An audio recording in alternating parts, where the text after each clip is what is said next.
यह question NCERT के 12th class book से लिया गया है। एक्सरसाइज 7.2 का 33 नंबर क्वेश्चन है। इसके पहले 32 नंबर सोल्व किए और उसमें देखे थे कि 1/1 प्लस cot x इस तरह का क्वेश्चन था। तो यह क्वेश्चन और इसके पीछे का क्वेश्चन एग्जामिनेशन के व्यू से खास करके 12th क्लास के लिए इंपॉर्टेंट है, क्योंकि 2-3 कंसेप्ट का इसमें यूज होता है। तो चलिए, जैसे 32 नंबर क्वेश्चन बना था उसी तरह से ये भी क्वेश्चन बनेगा। तो सबसे पहला स्टेप में क्या करना था, cot x को cos में साइन किया था, तो यहाँ पर हम लोग क्या करेंगे 1 माइनस tan को sin x divided by cos x और यहाँ से dx करते हैं। सेकंड स्टेप में हमारा था 1y, यहाँ पर से क्या एलसीएम लेना है cos x, तो यहाँ से हो जाएगा cos x minus sin x dx। ठीक है, अब इस cos को क्या करेंगे न्यूमरेटर में शिफ्ट करेंगे, तो हो जाएगा cos x divided by cos x minus sin x dx। अब देखिए इस क्वेश्चन में हम लोग क्या करेंगे ना, ये टर्म लाना है दोनों, यानी ऊपर दो पार्ट्स में ये इस तरह से ब्रेक हो जाए। तो इसके लिए चूंकि यहाँ पर cos x सिंगल और हमको दो cos x चाहिए, इसलिए हम लोग यहाँ पर क्या करेंगे 1/2 से डिवाइड किए और यहाँ 2 से cos x से हम लोग मल्टीप्लाई कर दिए, तो क्या हो गया cos x minus sin x dx। ठीक है, अब देखिए cos 2x है तो इसको तो हम लोग इस तरह से लिख सकते हैं cos x plus cos x divided by कर देना cos x minus sin x dx। यहाँ तक तो कोई दिक्कत नहीं है।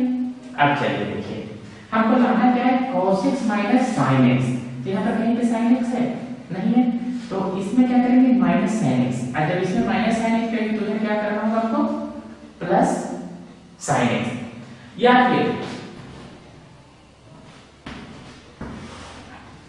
यानी यहाँ पर सब्ट्रैक्ट कर सकते हैं तो उधर ऐड करना होगा, अगर यहाँ पर ऐड करते हैं sin x उधर क्या करना होगा सब्ट्रैक्ट करना होगा। तो हम लोग नीचे में जो देखते हैं वो क्या देखेंगे cos x minus sin x, क्योंकि ये टर्म को ध्यान में रख के पहला टर्म लाना है, तो cos x माइनस क्या हो गया sin x। देखिए sin x ये हम लोग खुद ही यहाँ पे सब्ट्रैक्ट किए, तो सब्ट्रैक्ट किया तो कहीं पर ऐड करना होगा, बाकी cos x यहाँ पर sin x ऐड कर दिए और यहाँ से हमारा क्या हो जाएगा cos x minus sin x dx।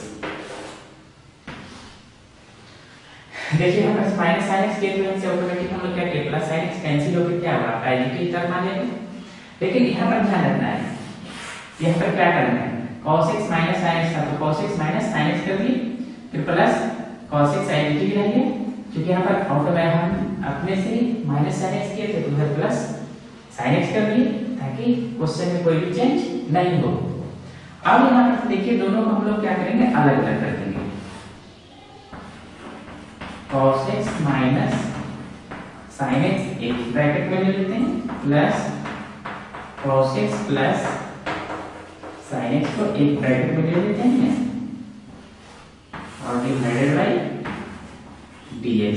तो यहाँ पर क्या हो जाएगा cos x minus sin x और यहाँ पर हमारा क्या हो जाएगा dx। ठीक है, अब देखिए एक टर्म्स और हम यहाँ पर से इंक्रीज करेंगे, इसको इसके साथ इसको इसके साथ cos x minus sin x divided by cos x minus sin x और यहाँ पर प्लस साइन दे देता cos x plus sin x divided by cos x minus sin x। dx। यहाँ तक तो कोई कंफ्यूजन नहीं होगा। अब देखिए ये टर्म क्या होगा, कैंसिल हो जाएगा, दोनों न्यूमरेटर और डिनोमिनेटर सेम है, तो हम लोग यहाँ से क्या करेंगे, 1/2 integration of 1 plus cos x plus sin x divided by cos x minus sin x of dx। यहाँ तक तो कोई कंफ्यूजन नहीं है, जैसे था। अब देखिए यहाँ पर से हम लोग क्या करते हैं ना कि दो टर्म इसको ले लेते हैं, ये हमारा dx हो जाएगा और plus integration of cos x plus sin x divided by cos x minus, ध्यान से बनाना है कि मिस्टेक हो तो आंसर नहीं आएगा ये। अब इतना को हम लोग क्या करते हैं, I1 मान लेते हैं और इतना को क्या कर लेते हैं, I2। तो हमारा फाइनल I इक्वल हो जाएगा 1/2 I1 प्लस I2। ऐसा ही हम इसलिए करते हैं ना ताकि हमको आसानी से दोनों अलग अलग ब्रेक कर सकें। और फाइनल क्या होगा, दोनों का वैल्यू फाइंड आउट होगा, उसमें पुट कर देंगे।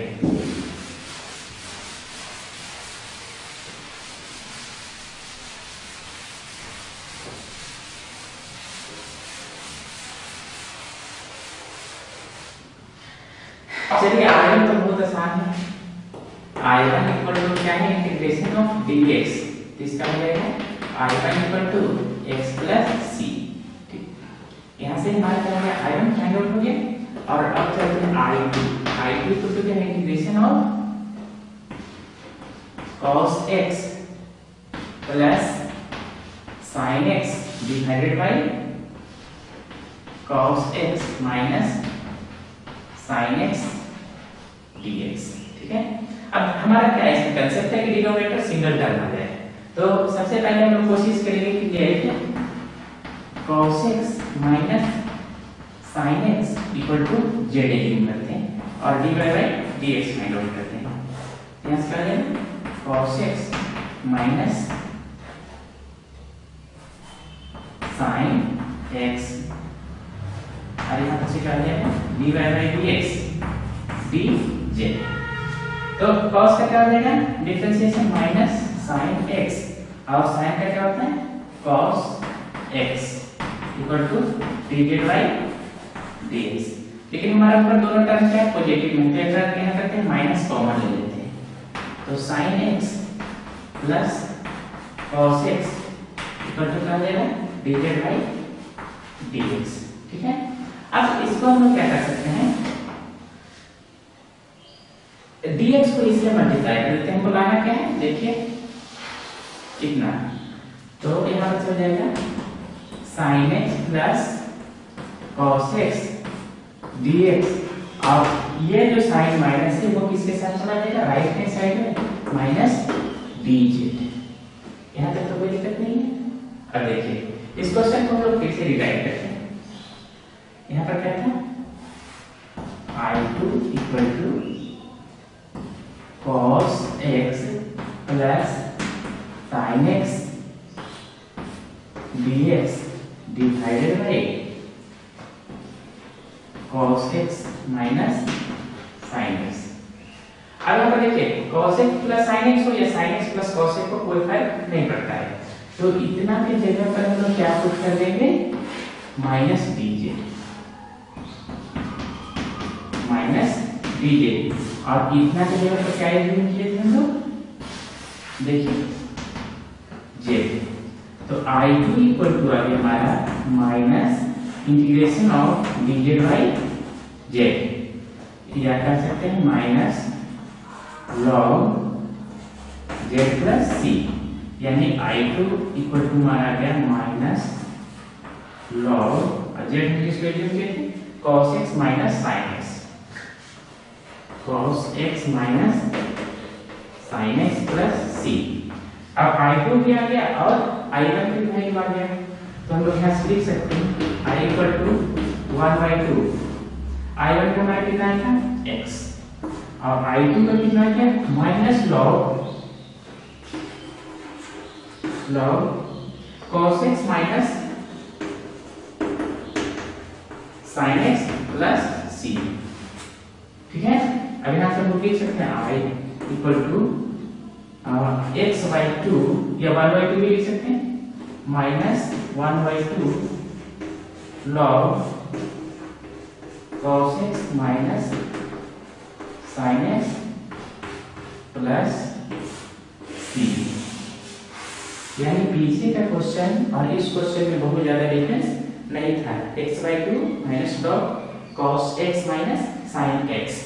तो कंसेप्ट कहां से हमारा इस क्वेश्चन में था?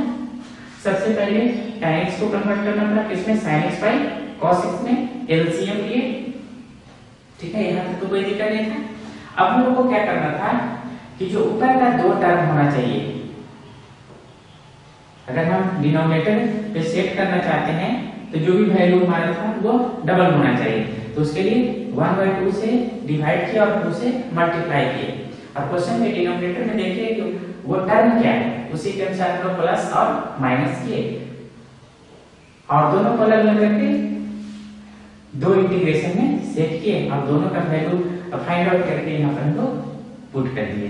तो इस तरह से क्वेश्चन सोल्व हो गया। तो इस तरह का क्वेश्चन जब भी आपके पास आए, अगर आप प्रैक्टिस नहीं किए हुए तो बढ़ने का चांसेस कम रहता है। इसलिए जितना ज्यादा से ज्यादा हो सके उतना नंबर ऑफ क्वेश्चन सोल्व करने का कोशिश कीजिए। हर एक नया क्वेश्चन आपको कुछ न कुछ सिखा कर जाएगा। तो उम्मीद है यह क्वेश्चन आपको समझ में आ गया होगा। तो मिलते हैं फिर नेक्स्ट वीडियो में।